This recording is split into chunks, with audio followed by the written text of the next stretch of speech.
talk a little bit about how you've landed on Corepoint as your integration engine, maybe a little bit of the history or the story about how that came to be. That would be very helpful to kind of tell the story behind the scenes of fulfilling this role of focusing on the patient. It's an interesting story from my perspective, mainly because when I started with UnityPoint, we had a different engine provider. We had regular downtimes, not planned downtimes, unplanned downtimes.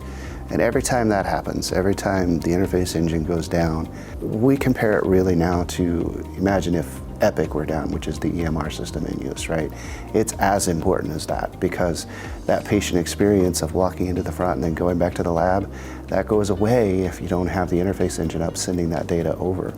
So we were regularly down with our old engine, and we were struggling. It's about patient experience, it's about quality of care, it's about the speed at which you can deliver services, so that's convenience for both the care providers as well as the patient. Absolutely, absolutely. Number one thing everybody should think about is, if I have to go to a UnityPoint Health facility, what experience would I want to have?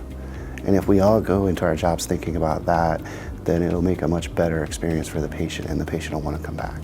In IT, a lot of times you don't think about, how does it affect the patient, right? I'm working on a server, or I'm working on a computer.